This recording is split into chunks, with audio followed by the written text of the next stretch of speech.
How do they do it? Why do they do it? Riding and crashing and riding and winning and always faster and faster. Welcome back, everybody, to With Antone MotoGP. And this is the channel that's devoted to everything GP. And also thanks to everybody who watched and engaged with the last episode. It's fantastic. So we're live at Sepang track today, and we've got the bikes going by.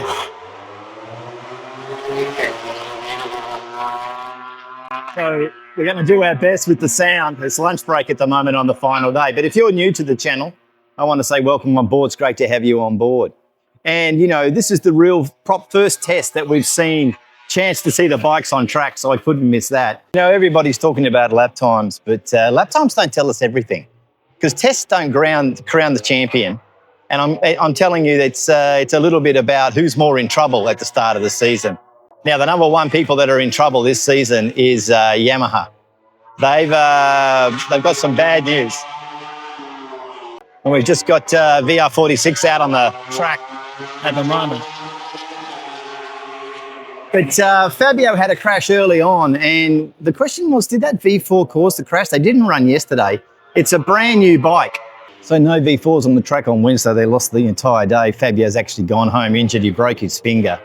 And of course, for Toprak, he couldn't run yesterday. A little bit more about Toprak. He's not even running the rear aero because he's so tall. It's great to hear the bikes going by, though. It really is. But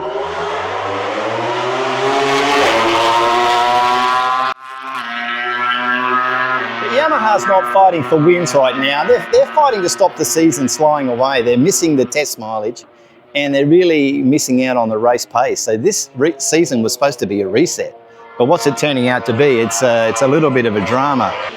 You know, when a rider starts this time of year, trying to manage the bike instead of attacking, championship opportunities really slip away.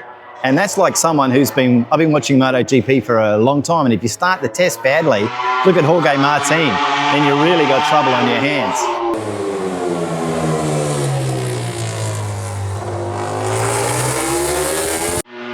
So Honda, they're finally fast, and the bike looks really usable. And actually, Mir topped the timesheets yesterday, did a 156. I think that's the first ever HRC 156. They've done nice long runs, and the riders look completely calm. Mireya's coming up to speed, and the bikes look really good on the track, and they sound fantastic, as I must say. So Honda's starting to look like a winner already. Or even perhaps a point scorer every round, because every weekend matters across the 22 rounds. Ducati, the pressure's sifted back across to the riders. Ducati is still the benchmark. Mark put it on to the top of the timesheets on the first day of testing, and the gap is getting smaller between them and the other teams. They're looking at 4 different aero combinations. That's what they're working on. It's kind of interesting because maybe they've got too much data from the 24, the 25, and the 26. So this should be the Ducati season where Marc Marquez doesn't have to solve the problems for them. You remember last year, they had that same sort of problem. So let's wait and see what Marc Marquez can do.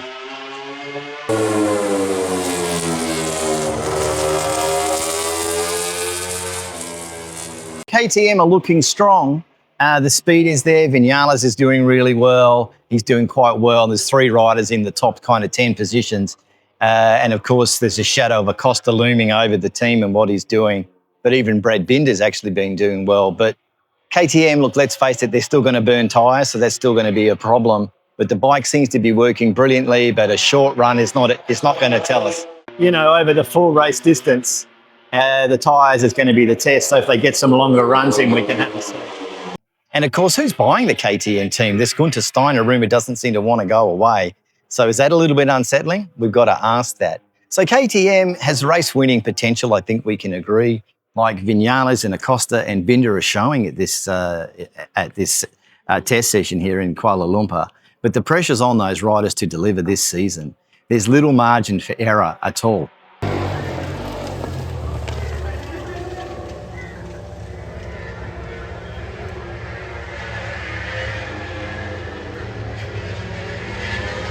So Aprilia, they're solid, but all marriages can have rocky patches. I can't believe that actual announcement for Bez signing. But what's clear at Sepang is the bike's maintaining a good balance. There's no drama, there's no breakthroughs. Of course, Jorge Martin is here, but he's not riding on the bike. And Bezecchi's angle is, he's keeping it professional. He's done his contract and he's on his way. He knows what he's doing. It's actually the first official contract signed for 2027. But the stability will help him and it will help the team grow and really hopefully have a strong season in 26. Now, Aprilia looks organised, but right now, organisation is not going to win the title for them. They're in a fight, but I don't think they're leading it. So here with Antone MotoGP, who do I think's quietly in trouble just being at the test now and having a look? I think there's some riders really missing that feeling of comfort. Miller, Rins, Morbidelli. Morbidelli's going well, though, I've got to say. But some of the riders are already thinking in that past tense, is it the end for Brad Binder this season? Is it the end for Bastianini? But those riders have got a huge chance this season to do really, really well. And some riders don't even have a margin. Like Zarco's technically signed for 2027, but the rumours are he might lose his spot if they want to keep Marini. So we're going to have to see what happens.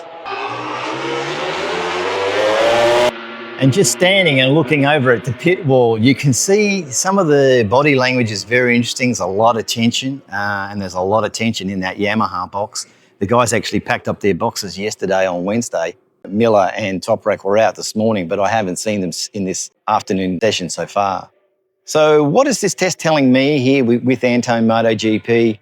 It's telling me that a lot of teams are really starting to pull it together and the early shape is starting to come for the grid. Some projects are already compromised, like Yamaha with this V4. It really is a disaster. From a Japanese point of view, it's a little bit of a loss of face. It's very embarrassing. And you can see from Marc Marquez, he's not fully fit. So anyway, I just thought I'd drop this one in. That's my read from Sepang 2026 test. But there's still plenty more to come. But I think that this test is telling us a lot. It's telling us that the bikes are very, very close together and the gaps this year should be really close. There's a lot of rubber on the track from the shakedown, so some of the times I'm not too sure. But what do you think about the test and what do you think from what you've heard, who's going to perform well this season? And if you think it's looking good, who's looking good from the test and who's not? And if you've enjoyed this episode, look, I'd really appreciate a thumbs up. And if you're new to the channel, well then look, why don't you subscribe? I'm dropping 2 episodes a week on MotoGP. But anyway, thanks again and I'll see you soon. Bye-bye.